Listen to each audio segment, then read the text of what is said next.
Welcome, YouTube friends and family, to today's cooking edition of the Wellness Homesteader. So again, thank you all for your patience. Last week was kind of a crazy week. Just because my mom is in an assisted living does not mean that she doesn't need regular visits and she doesn't have little incidents. So mom took a really hard fall flat on her back last week, and they were fearful that she had a broken hip or a broken pelvis, but all the x-rays, thank the Lord, were negative. So she's still at the facility, and that's one of the huge advantages to me, to the assisted living. The medical director came to see her because that's now her physician. They did a portable x-ray. Everything was quick, and I didn't have to take her to the emergency room where there are more germs, and my mom is of course high risk, and just the inconvenience and discomfort to her.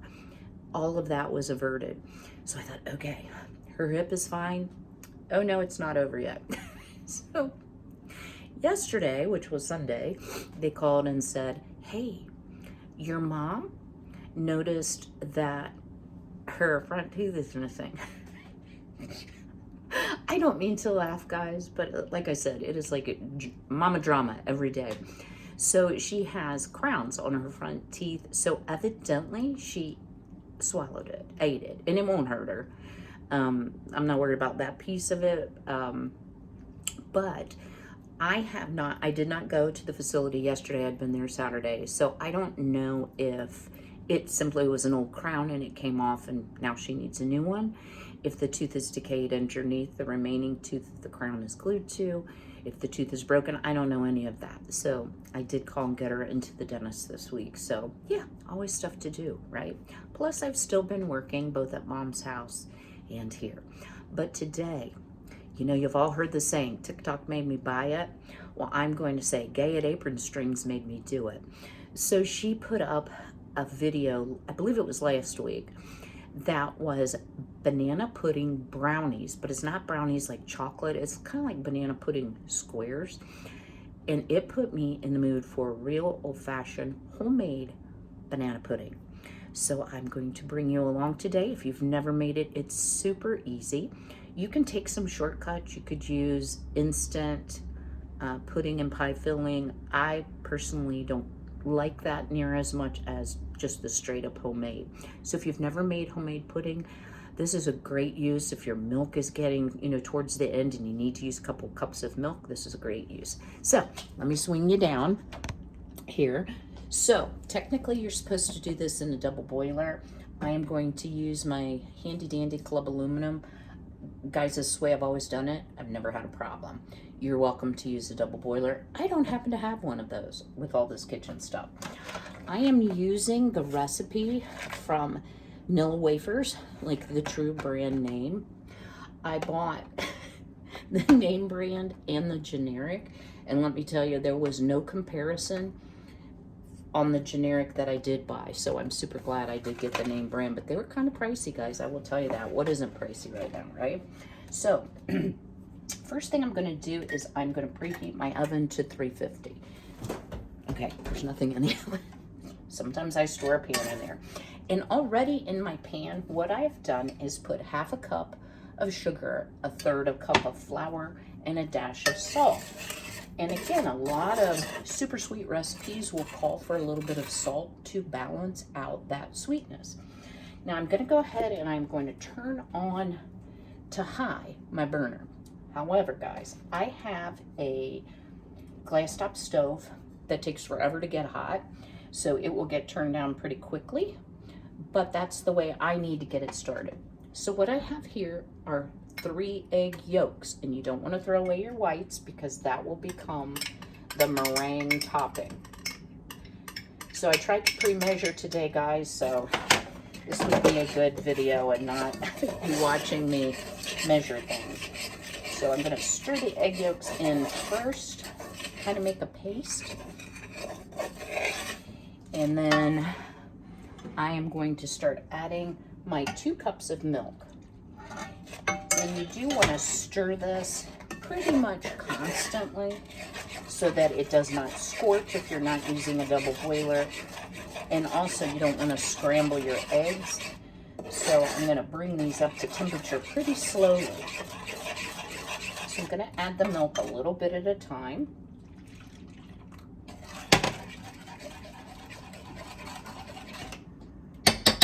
Yeah, pretty thick paste here, that's for sure. Might even need to use a whisk. Excuse my reach.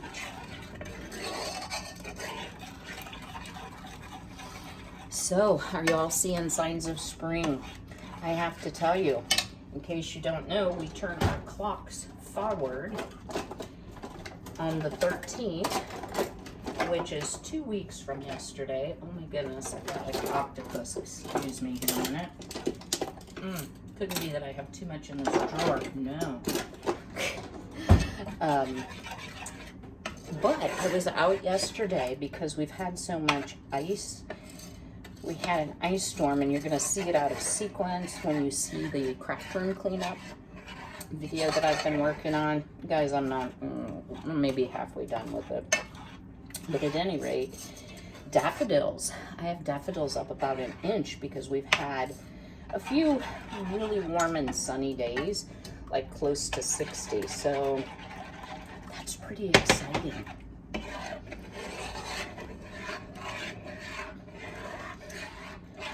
My birthday, not that I'm asking for any gifts, guys, is the 24th of March. And I always get excited when it's starting to get close to my birthday. Not because I'm turning a year older, trust me, but because we usually have a nice patch of upper 60s and maybe even 70 degrees by my birthday. But I can also remember as a youngster having a birthday party canceled because we got like the mother of all snows. So yeah, welcome to Ohio. All right, so what you want to do, I'm gonna crank that heat down a little bit, is cook and stir this until it's thickened. And it says 10 to 12 minutes. Now I'm not gonna just stand here and talk for 10 to 12 minutes. And I am going to start switching over to the whisk as soon as I have all the flour and egg lumps out. I pretty much do. And you do not want to add your vanilla, because this is of course vanilla pudding, until you remove it from the heat because of the high alcohol content of vanilla.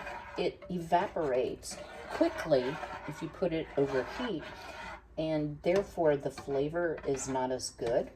So I always wait until I remove it from the heat to add the half teaspoon is what this calls for of vanilla. I will probably put a teaspoon in. All right, I will bring you back shortly when we have pudding. So it took about 10 minutes. And if you can see how it coats a spoon, remember your pudding will get thicker and upon standing, and I had no problems with scorching, so I'm super happy with that. So you need a 1.5 quart casserole. Guys, I'm using my beloved Early American, I think this is called, Pyrex 1.5 quart dish. So you want to start by putting some of the pudding, and sometimes they call this custard in the recipe, but it's pudding, down. And now we're going to layer, you need 5 bananas, and I think it said 45 wafers, I don't know.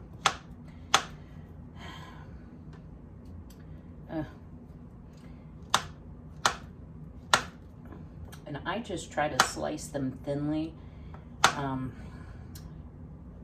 Kind of depends on your taste. If you like it chunkier, make them bigger. But basically, you're going to make about 3 layers. So just spread them out. I'll show you here in a second. In your dish. Looks like it takes about a nanner and a half. So Miss Gay's dish was interesting in that it did not have bananas in it. She made banana pudding with like banana extract in it, which was really kind of neat. But I was like, where are the nanas? I love bananas. So, all right. Next, you want to put a layer of your vanilla wafers. And I like a lot of the cookie. So if we don't have enough, because I confess I've been eating these, you know, sometimes the old simple snacks are the best, right? I do have another box of the generic that I don't like as much, but that's okay. All right. Let me get the spoon out of the way. And you want a pretty generous amount of custard, because that is going to wet up those vanilla wafers and make that soft, delicious Southern style Nana pudding.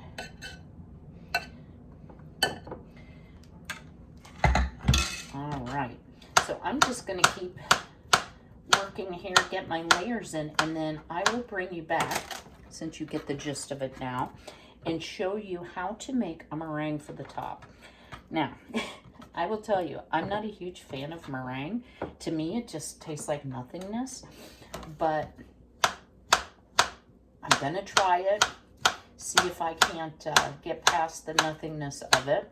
And if not, then I will just pick it off when I serve myself going forward. So I am not a picky eater, but there are just certain things that aren't my favorite, and I have to confess that meringue is one of them. So I will bring you back just in a few. All right, well, here is our beautiful, very full casserole dish of banana pudding. Now we are going to work on our meringue. So meringue is super simple. You start with a good clean bowl, your nice chilled egg whites. I'm gonna put them all in. And you want to beat this on very high speed until soft peaks form. And then gradually we will add 1/4 cup of sugar. So because this is so noisy, I'm going to get it going, and I'll bring you back to show you what it looks like once it starts whipping up. All right, guys, so I would consider that soft peaks. You can see it's billowy, puffy. So I'm going to continue beating this on high and gradually add in 1/4 cup of sugar. I'll bring you back when our meringue is finished. Okay, that is some nice stiff egg whites. Let me get it off the beater here. And I decided to go a little bit rogue here, and I added, gosh, I'm making a mess, aren't I?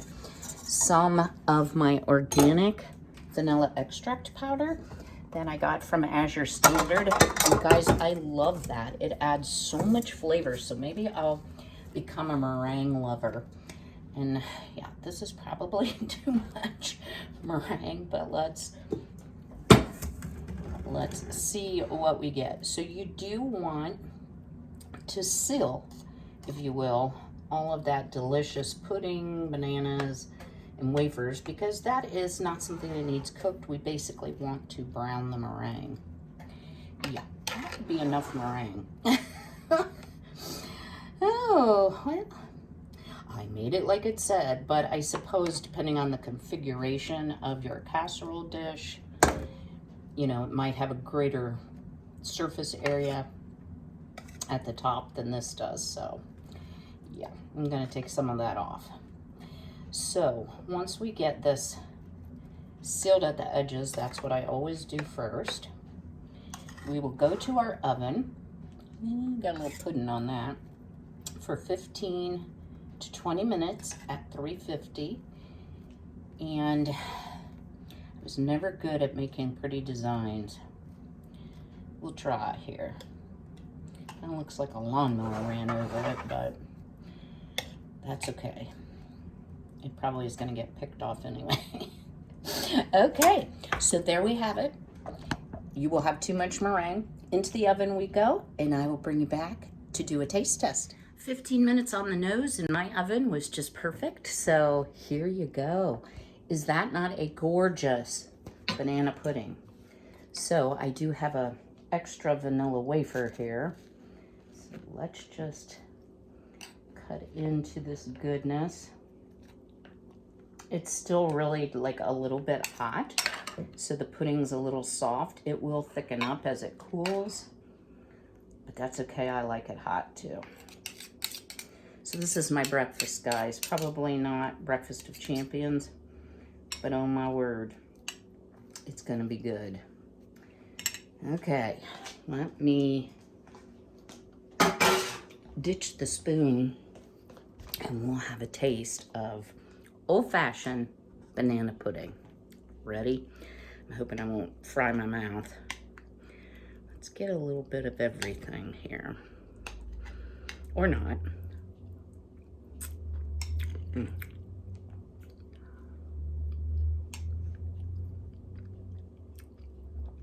Guys, this is comfort food at its finest. Creamy, rich, sweet without being overly sweet, with some different textures, with the vanilla wafer being still a little firmer than it will be. This is a dessert that you do want to refrigerate. So guys, I give this 2 thumbs up. I hope you'll give it a try. Drop me a comment below. Do you like banana pudding? And are you going to give this a try? I'm interested to know. So I'm hoping this week I will be on schedule, guys. I'm going to just do my best. I don't know day to day what's happening sometimes, but no, I am thinking about you, wishing you well. And as always, be healthy, be well, be blessed. And I'll see y'all real soon. Take care.